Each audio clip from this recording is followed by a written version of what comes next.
So this is going to be a story or a discussion about a contract that I did years and years ago. And I'm basically responding to someone that I was talking to on Threads about a contract that I did where I automated procurement for thousands of Chromebooks for schools in a specific district in California. As you guys may or may not know, I am into scripting, programming, automation, tech, you name it, I've most likely dabbled in it.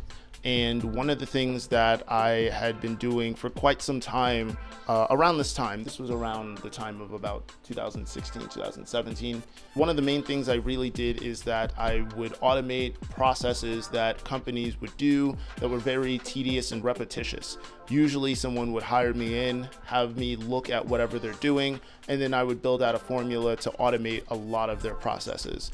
And in this one contract, they were basically just trying to have me on as a basic IT auditor. They weren't really expecting me to do this full-fledged automational process. But I had told them from the beginning that this is something that I do naturally. Like if you hire me for this contract, it's going to go this way. You may think that your method of how you're doing this is good, but trust me, I'm pretty sure I can be able to make this better, right?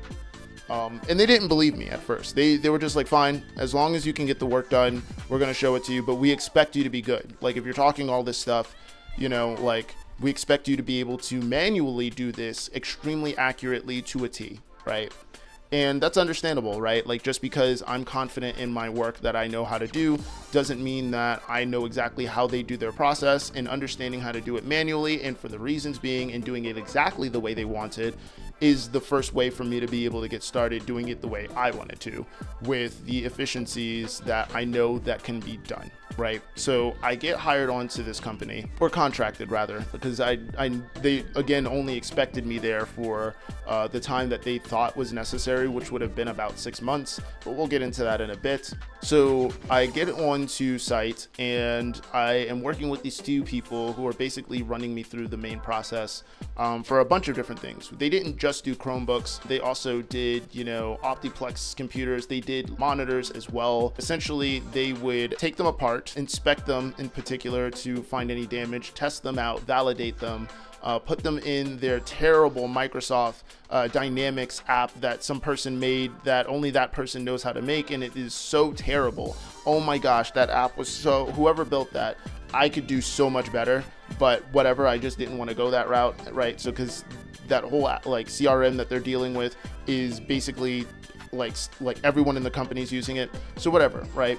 I'm filling in the data of what I find. If something's bad, then I will say it needs parts. If it's good, then X, Y, and Z. I may do some more testing, and then I'll go from there. We'll clean them up, and then they would buy these like skins that they got online to kind of make the actual monitor or desktop or laptop look like it's brand new, and then they would wrap it up and basically get ready for the school districts that are for the schools and kids and stuff, right? I was learning the process pretty well.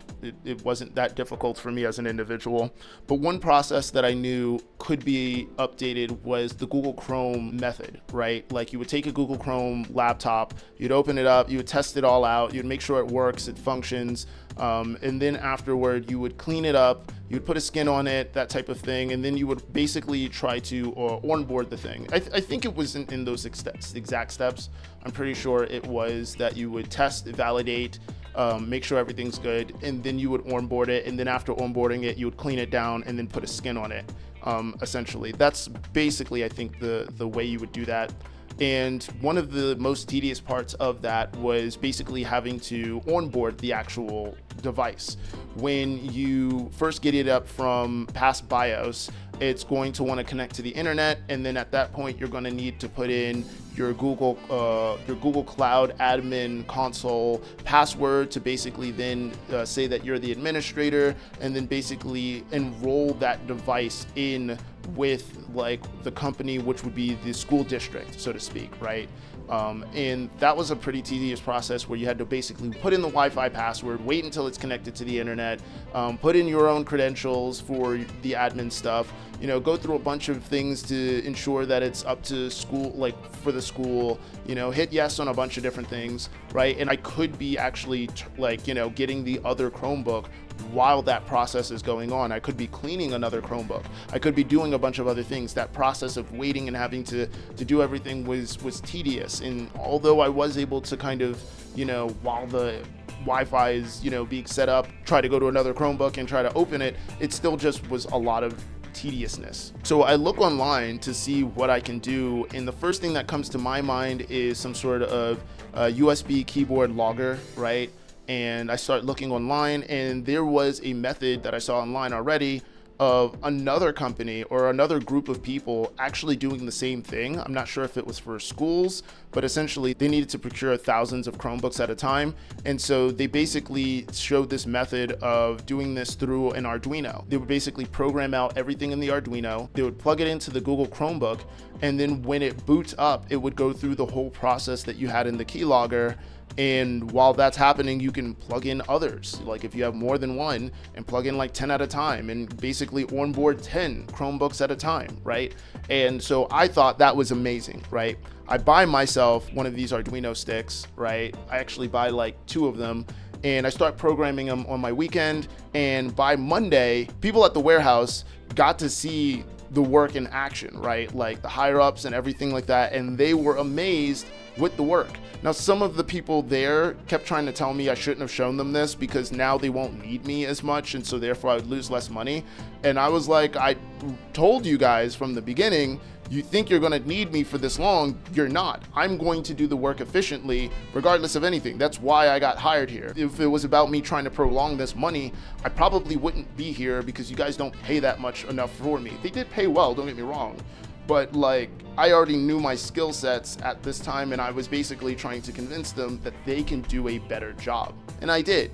From seeing this, the higher up managers bought about 15 of these Arduino sticks, and within about 2 weeks worth of time, they were fully done with procuring Chromebooks, which they thought that they were going to do for about 6 months worth of time. And so that's how that contract ended out. I actually did end up getting another contract from that one, and because of it, a lot of people had found out what I did and loved it. And so I was basically being asked left and right from other clients to do something like this. So for me, it wasn't that big of a deal to not be working there as long, even though I worked there a little bit longer, not really doing much because they just liked my work. But then I was able to move on to like 2 other contracts because of that work, right? So that's something I like to say as far as a good story for proving that, automation is really useful. Being able to make your work efficient is really useful. And before this whole ChatGPT thing came out and things, there were already, autonomous things in robotics and ideas of automating a lot of different systems. Us as humans should really take advantage of the idea of making our work more productive. Of course, there's always going to be the greedy person trying to eliminate the working person from the equation, but that's just never going to happen. There's always going to need to be a human's input in the work, and just because we find more efficient ways to do things doesn't mean that that human element is going to go anywhere. So if you liked this video, please leave a thumbs up. If you have any questions, concerns, or comments, please leave them in the comments below. And if you like the video, please subscribe. Other than that, I hope the rest of your day goes well, everyone. Peace.